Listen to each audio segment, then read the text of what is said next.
Hey, welcome to Christian Recovery and Hope and Faith. Today we're in the 14th day of reading of Luke, the Christmas story, Luke's chapters 1 through 24. We're finishing up on Christmas Eve.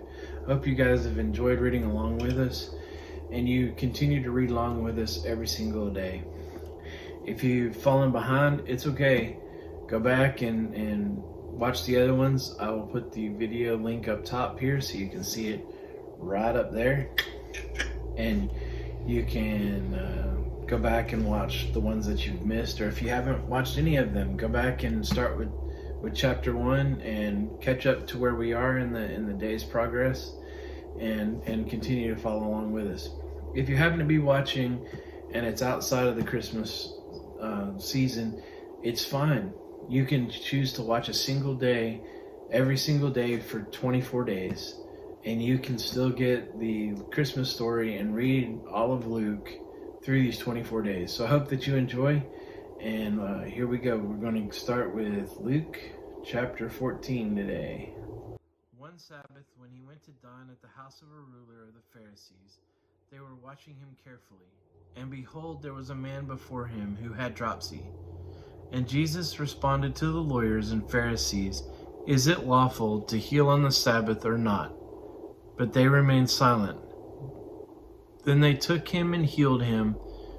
Then he took him and healed him, and sent him away. And he said to them, "Which of you, having a son or an ox that has fallen into a well on a Sabbath day, will not immediately pull him out?"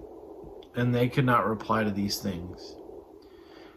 Now he told the parable to those who were invited, when he noticed how they chose the places of honor, saying to them, "When you are invited by someone to a wedding feast, do not sit down in the place of honor, lest someone more distinguished than you be invited by him. And he who invited you both will come and say to you, 'Give your place to this person.' And then you will begin with shame to take the lowest place. But when you are invited, go and sit in the lowest place, so that when your host comes he may say to you, 'Friend, move up higher.' Then you will be honored in the presence of all who sit at the table with you. For everyone who exalts himself will be humbled, and he who humbles himself will be exalted." He said also to the man who invited him, "When you give a dinner or a banquet, do not invite your friends or your brothers or your relatives or rich neighbors, lest they also invite you in return and you be repaid. But when you give a feast, invite the poor, the crippled, the lame, the blind, and you will be blessed, because they cannot repay you, for you will be repaid at the resurrection of the just." When one of those who reclined at the table with him heard these things, he said to him, "Blessed is everyone who will eat bread in the kingdom of God." But he said to him, "A man once gave a great banquet and invited many.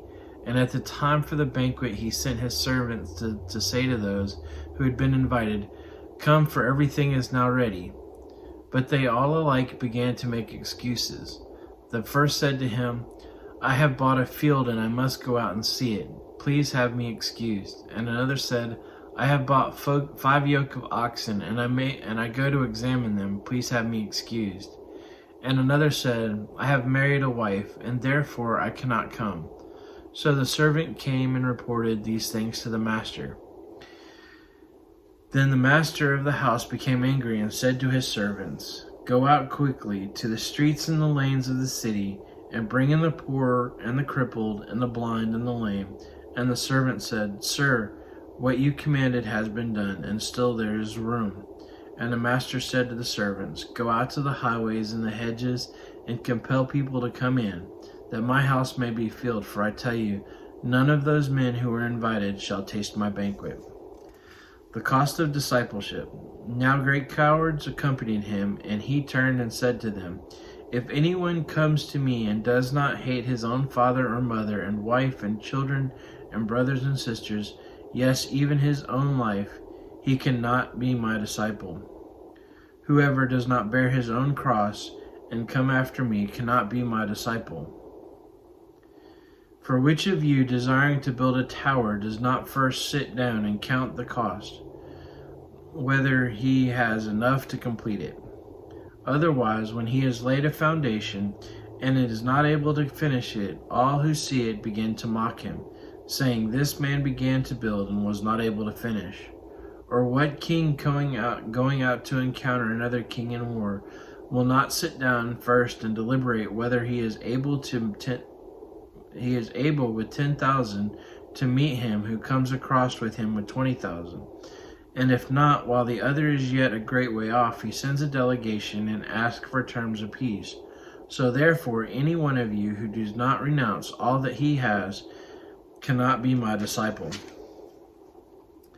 Salt is good, but if salt has lost its taste, how shall saltiness be restored? It is of no use to either the soil or for the manure pile. It is thrown away. Who has ears to hear, let him hear. This is reading of Luke chapter 14, some parables written by Jesus Christ. We hope that you've enjoyed this reading along with us and that you'll continue to follow along with us each and every single day. This was a short chapter, but short does not mean lack of content. There's plenty of content throughout this chapter, and I hope that you understood what was being said. Guys, let's continue reading this book through Christmas Eve and finish it off strong, okay? I hope you guys have enjoyed. Again, like this video and subscribe to the channel for more content that we'll be providing later on.